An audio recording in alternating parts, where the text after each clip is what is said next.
Imagine you're trying to install a highly experimental, just completely wild operating system onto your standard everyday domestic laptop. Right. Like a system built purely for sheer survival. You boot it up, and suddenly the fans are screaming, the code is totally unpredictable. And it's executing commands you didn't even know your hardware was capable of. Exactly. That is exactly what we are looking at today. We are tracking what happens when two humans, James and M, bring a 100% feral, wall-running marsh cat named Rita into their second-floor apartment. It is the ultimate clash of environments, really. I mean, you are taking a biological entity shaped by absolute chaos and dropping it into, like, a perfectly climate-controlled living room. Yeah.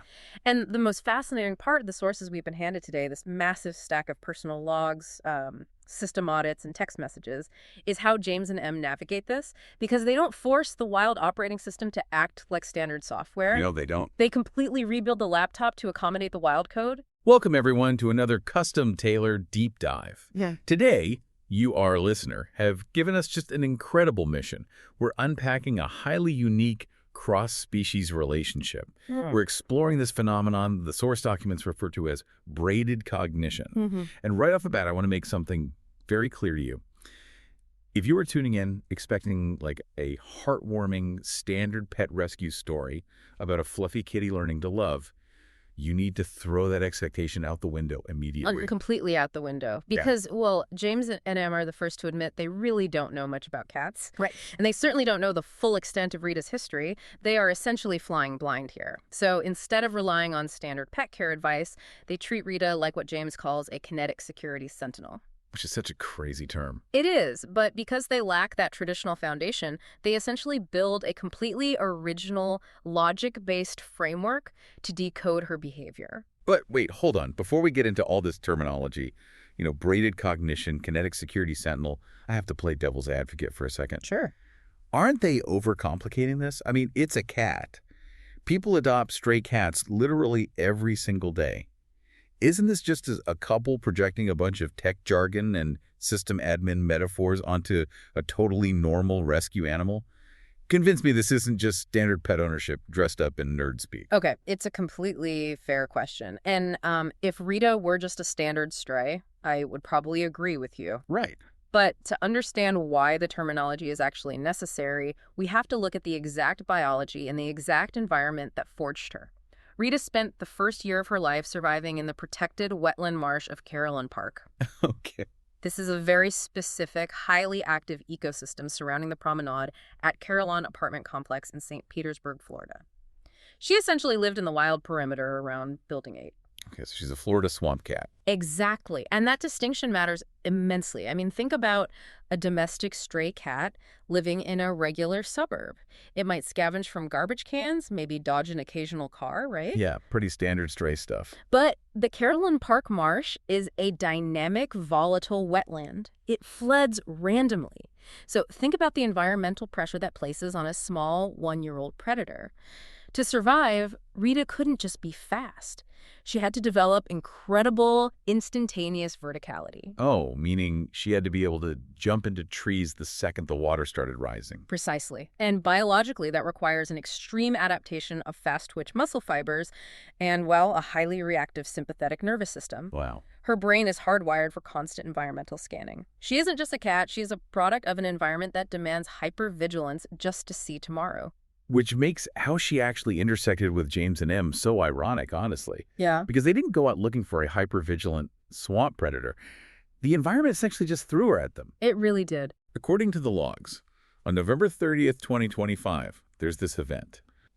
A neighbor, referred to in the documents literally as Cat Lady Building 9, spots someone leaving kibble right in the middle of the road. Mm-hmm. And James happens to be out doing DoorDash deliveries, sees this situation, and as he writes, he accidented into the cat distribution network. He just claims her. It completely subverts the traditional acquisition of an animal. There's no breeder, there's no shelter interview. No application forms. Right. The local ecology essentially assigned this specific, highly volatile node to their household, and the sources give us these incredible raw glimpses into that microenvironment she came from. Like, there were 3 other tuxedo cats hanging out by the apartment mailboxes. Presumably Rita's family, right? Presumably, yes. And there's this bizarre detail about an unknown person leaving KFC chicken scraps near the dumpster for them. I read that and immediately thought about the sheer chaos of her first year. Like she's literally dodging flash floods in a protected wetland on a Tuesday and then eating discarded fried chicken by an apartment dumpster on Wednesday. And from a biological standpoint, living off fast food scraps is terrible for a feline. I mean, obviously. Well, cats are obligate carnivores. They need specific amino acids like taurine, which is found in raw meat, not, deep-fried breading. So while the calories might have kept her alive, she was likely severely malnourished on a cellular level. Which perfectly explains the terrifying physical state she was in when James finally brought her into what he calls the sovereign zone, which is their apartment. Yes, the sovereign zone. Let's talk about that medical crisis, because the way the sources describe her arrival is honestly harrowing.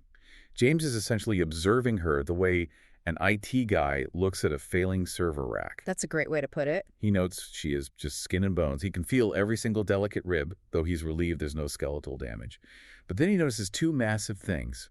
Her eyes are a striking bright yellow, which he initially panics might be jaundice, before realizing it's just her genetic eye color. Right. And her stomach is incredibly unnaturally tight along the sides. And that tight stomach is the massive red flag. Right. And he's running through the diagnostics. Is it a severe parasite? Is she pregnant? But the reality is a complete biological system failure. The logs refer to it as the Aposematism event. And we really need to explain what Aposematism is, because it highlights exactly why feral cats are so uniquely vulnerable. Please do. Aposematism is a severe, life-threatening infection of the uterus. It typically occurs as a secondary infection following hormonal changes in a female cat's reproductive cycle. Okay. When a cat goes into heat but doesn't mate, the uterine lining thickens. Over multiple cycles, cysts can form, creating an ideal environment for bacteria to just explode. So her body is essentially turning against her. It is a toxic internal ticking time bomb. The uterus fills with pus. If it ruptures or if the toxins enter the bloodstream, it is fatal. Period. Oh, wow. And what's wild about feral cats like Rita is their pain tolerance. In the wild, if you show weakness, you become prey. Oh, right. So they hide it. Exactly. A cat will hide a Aposematism infection until they are literally at death's door. By the time James noticed that tight stomach, Rita was likely in agonizing systemic pain. Okay, so this isn't just, oh, the cat has a tummy ache. This is emergency surgery, thousands of dollars, absolute panic. Total panic. And this is where the specific community around them really steps in. The logs mention a woman named Sue and an organization called Cat Trap Fever stepping up to help facilitate this life-saving surgery. And when Rita finally comes back to the apartment, she has what's called a TNVR tipped ear. Yes. Trap, neuter, vaccine, return. It's a standard practice in feral cat management. While the cat is under anesthesia for the spay, or in this specific case, the emergency Aposematism surgery, the vet surgically removes the very tip of one ear. And I found James's reaction to this tipped ear completely fascinating. How so? Well, at first, he genuinely hates it. He writes about how it hurt his heart to look at her and see her physically scarred. He felt like she had been mutilated. But then, as he analyzes it over time, he goes through this total cognitive shift. He realizes the tipped ear isn't a scar, it's a visual failsafe. How does he frame it in the logs? He starts seeing it as a universal signal to the outside world. Like, if she ever gets out, that flat tip on her ear broadcasts to animal control or neighbors, I am a verified protected animal. I have been vetted, I am vaccinated, do not euthanize me. It's her literal badge of safety. That's such a system admin way to look at it. And that cognitive shift in James mirrors the physical shift in Rita. Surviving this specific trauma acts as the primary catalyst for their bond. Really? Just the trauma itself? Well, think about it from the cat's perspective. She is a solitary marsh predator. She experiences agonizing pain, gets taken to a strange place, falls asleep, and wakes up without the pain. Oh, wow. Yeah. And the beings who provided this relief are James and Em. The extreme vulnerability of her recovery forces a biological reset. But they don't just, let her recover and hope for the best. They are meticulous about it. Extremely. The logs detail this incredibly specific feeding schedule to help her gain weight without shocking her system. They give her exactly one Shiva perfect portion in the morning and later dry kibble specifically served from metal dishes. And there is a hard, unbreakable rule. Absolutely no noisy automatic gravity feeders. Which is a brilliant observation on their part, especially for people who claim to not know cats. Why do you think they banned gravity feeders? Well, James mentions remembering from past experiences with his childhood tuxedo cats crew in original Cindy that mechanical noise freaks out highly anxious cats. But with a feral cat, I imagine it's magnified. Multiplied by 10. Remember her origin? The marsh.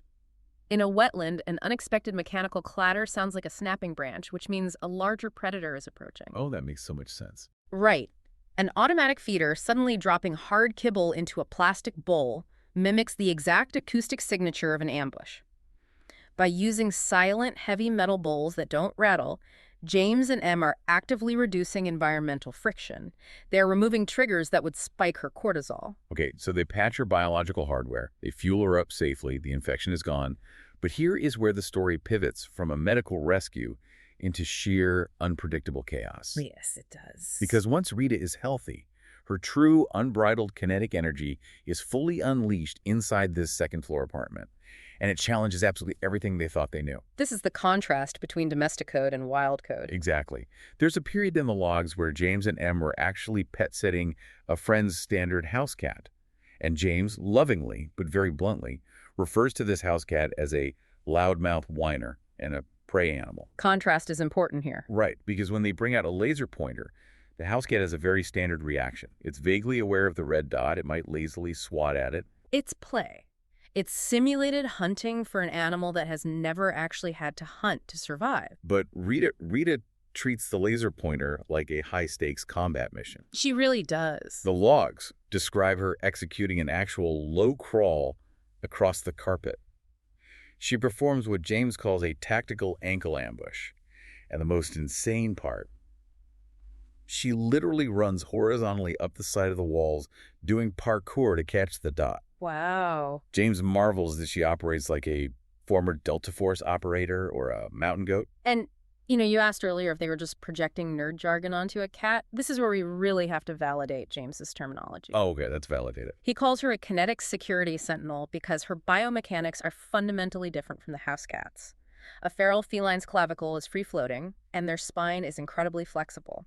When she runs horizontally on a wall, she is utilizing the exact fast-twitch muscle adaptation she developed to explode up into trees during Carillon Marsh floods. So it's not a game to her. She isn't just playing. She is executing deeply ingrained survival subroutines. For a wild predator, hunting isn't a game. It is the absolute difference between life and death.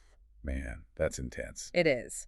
And the cognitive mapping required to calculate a horizontal wall run, intercept a moving target, and land safely requires an immense amount of processing power. And her intelligence reflects this drive. Yeah, the logs show that she doesn't passively wait for play to be initiated either. No. If she feels her kinetic energy building up, she proactively goes to the coffee table and paws at the physical laser pen until she forces James or Em to turn it on. She manages her admins. Exactly. She trains them. She's training them to initiate the sequence she needs to regulate her own nervous system. Which brings up a massive logistical problem. How do you actually keep an animal that can run on walls safe and stimulated in a standard apartment? I mean, she's bouncing around a living room designed for humans watching Netflix. It's a real architectural mismatch. And James's solution is so pure, it's hilarious.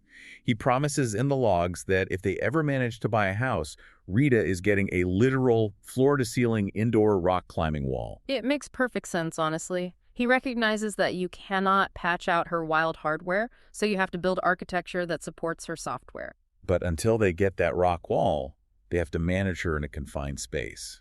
And you can't just yell no at a wild predator. So James and Em codified their interactions into a highly specific psychological set of rules. James refers to this as the SAFEHOOD context architecture. And while SAFEHOOD is James's own idiosyncratic acronym, likely standing for something along the lines of a secure area feline environmental habitat optimization, the principles behind it are rooted in advanced behavioral science. Really? Yeah. Even though they made it up? Yes, because the core tenet is this. You cannot force compliance from a feral node. You have to optimize the environment so the node chooses to integrate. And the absolute best example of this in the logs is something they call the Disney Princess Protocol. Ah, this is fascinating. This is where the concept of braided cognition really shines for me. Em makes this amazing behavioral discovery. Rita is often hyper-focused, watching the patio perimeter like a hawk. If you approach her while she's doing this, she bolts. Right, she's on guard.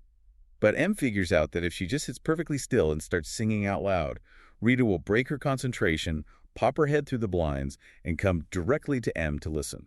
M literally declares in a text to James, theory proven, we're both Disney princesses. It's so good. But let's look at the actual mechanism of why singing works. Why does a feral cat respond to a human singing? I would guess it's because it's not a sudden loud noise, like it's predictable. It's deeper than that. Feral cats have an overactive amygdala, the fear center of the brain. Sudden movements or direct approaches trigger the prey drive in reverse. It signals an incoming predator. Oh, I see. But a steady, melodic, predictable vocalization does something entirely different. It acts as an acoustic anchor. It signals to Rita that the large human in the room is relaxed. Predators do not sing when they are hunting. Therefore, the singing human is not a threat. Oh, wow. So M is essentially broadcasting a low-stress acoustic signature. Precisely. They realize you cannot chase a feral cat. You have to put out a non-threatening signal and wait for the animal to return the ping. You have to let the cat initiate the handshake. Wait for the ping. I love that phrasing. And they apply this logic to everything. Take the visual handshake concept. They bought this fancy high-altitude cat tower. Normal cats love height, right? Put a domestic cat in a room, it immediately goes to the top of the bookshelf. But Rita completely rejected the high tower. Why do you think she rejected it? Well, James notes that she requires low-fidelity line of sight on the concrete patio. She needs to physically verify the perimeter of her territory. Yes. A domestic cat goes high to sleep safely. But Rita isn't just looking for a bed. She is acting as the sentinel. She needs a tactile vantage point where she can monitor the ingress points, the patio door, while simultaneously keeping her human admins in her direct line of sight. A plush, carpeted tower in the corner doesn't offer that tactical geometry. She needs defensible space. And what's brilliant is that Rita learns the SAFEHOOD architecture, too, and she starts using it to manipulate James and M. It's a two-way street. The logs detail how she uses high-frequency vocalizations to get what she wants. James compares her meow to a happy ghast from the video game Hermitcraft. I saw that reference, yeah. She uses these specific trills to prompt them into providing what they call liquid hardware, which are those little squeeze tube churu treats. It is braided cognition in action. They're learning her acoustic signals, and she is learning their behavioral loops. And when her feral energy gets too overclocked, when the fast twitch muscles just have to fire, M deploys a manual override. Miuiwana. Exactly. They use Miuiwana, a high-grade catnip, to act as a natural biological sedative to reset her nervous system. Okay, all of that is fascinating, but my absolute favorite concept in this entire framework, the thing that made me stop reading and just stare at the wall for a minute, is James's idea of reverse aposematism.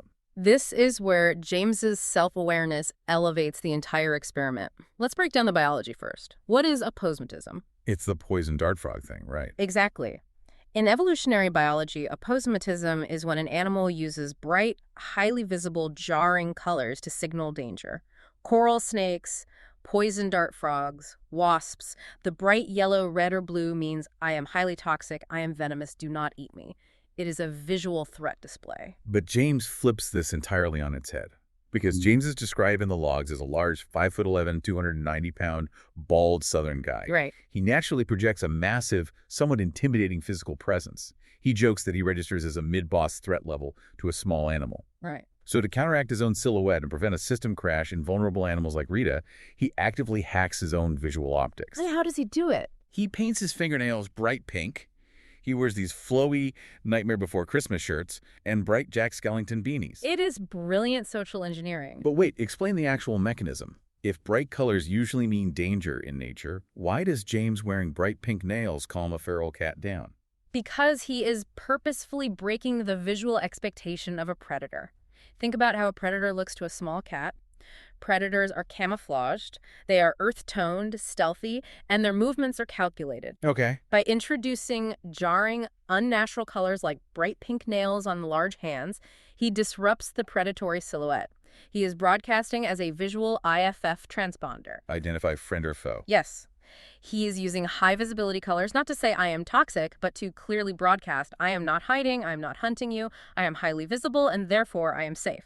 He is signaling undeniable safety to a marginalized, hypervigilant creature. That is just It's incredible, and we actually see the undeniable proof that this SAFEHOD protocol works in high-stress, real-world situations. Oh, the DoorDash incident. Yes. There's this harrowing anecdote in the logs. James is getting a DoorDash delivery. There's an issue with the PIN code on the app, so there's a moment of confusion. The front door gets left open, and Rita bolts outside. Which is usually the nightmare scenario. A feral cat that gets outside is highly likely to revert to wild instincts instantly and vanish. Immediate panic. But the DoorDash driver, whether instinctively or by taking cues from James's calm demeanor, successfully uses the de-escalation tactics of the Disney Princess Protocol. And what did the driver do? He did nothing. He didn't lunge for her, he didn't chase her, he didn't yell, he just calmly waited. He waited for the ping. He let Rita process the outside environment, process the threat level of the open door, and return to the optimized indoor environment completely on her own terms. She walked back in. They prevented a total loss simply by refusing to escalate the kinetic energy of the situation. It proves the absolute efficacy of the environment they built. They created a zone with such zero internal friction that this feral marsh cat, who used to dodge floods and survive on garbage, now feels safe enough to voluntarily return to her admins. It's wild. In fact, the logs mention that she now feels so secure, she takes deep REM sleep naps while listening to the Ants Canada YouTube channel playing on the TV.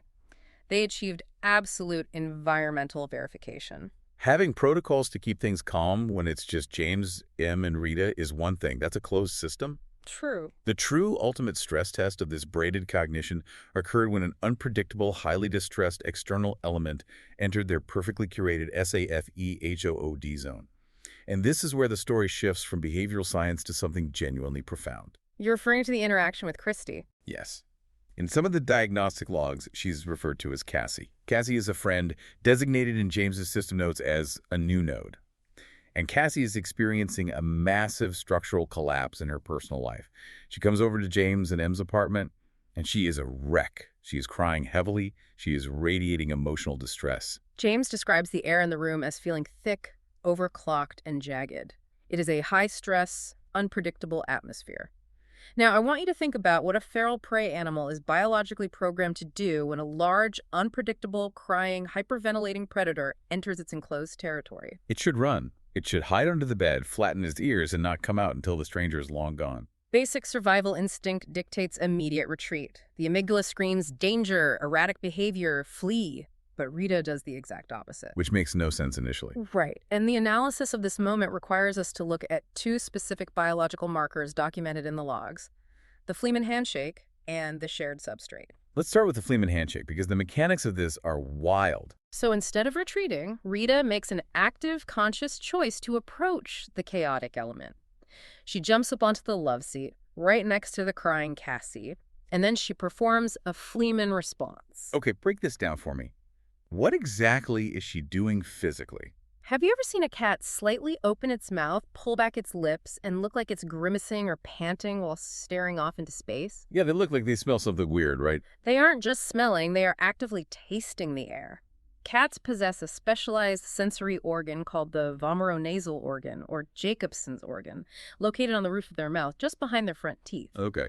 When a cat performs the Fleeman response, they draw air directly over this organ. It allows them to detect specific chemical compounds, specifically pheromones. So when Cassie is crying and stressed, she's releasing stress hormones. Yes. Cortisol, adrenaline, specific human pheromones associated with intense distress. Rita isn't just looking at a crying person. She is utilizing her Jacobson's organ to perform a deep chemical analysis of the emotional state of the room. She is physically tasting the negative space of the trauma. She is verifying the exact nature of Cassie's distress. That is incredible. But she doesn't stop at just analyzing the chemistry of the room. Yeah. Here is where I just lost my mind reading these logs. Cassie has a coffee mug full of water sitting on the floor next to her. Mm-hmm. Now, James explicitly notes elsewhere in the logs that Rita usually treats standing water in human cups like a legacy book. She refuses to interact with it entirely. But in this moment, Rita walks over, right next to the crying stranger, and actively drinks from Cassie's water mug. In the language of the SAFEHOD framework, James accurately identifies this as a monumental shared substrate event. And biologically, he is spot on. Why is drinking the water such a big deal, though? Let's look at the evolutionary biology of resource guarding. In the wild, a watering hole is the most dangerous place to be. It's where predators ambush prey. Oh, because everyone has to go there. Exactly. An animal only drinks when it feels completely secure. To share a water source simultaneously with an unknown, distressed entity requires an immense level of trust. It is the ultimate biological verification of a low-gravity, high-trust environment. So by drinking Cassie's water, Rita is essentially broadcasting, I am safe here, I trust you, which means you are safe here too. Exactly. And James notes the profound significance of this. This was not instinct. Instinct told Rita to hide. This was Rita making an active choice to check on a crying person. Yeah. She consciously overrode millions of years of feral prey programming because she recognized the distress, she tasted the cortisol, and chose to offer comfort rather than seek her own safety. And we actually see this kind of adaptive empathy play out in her daily interactions with James too, right? Yes, constantly. In a later text log, James mentions that sometimes when they're playing, Rita gets too overclocked. Her wild hardware takes over, and she accidentally bites his hand too hard. But instead of continuing the attack, she realizes she hurt him. She stops, completely recalibrates her jaw pressure, takes his hand again, and bites down much, much lighter. She is constantly adapting her feral hardware to protect the human she cares about. It proves an incredible thesis.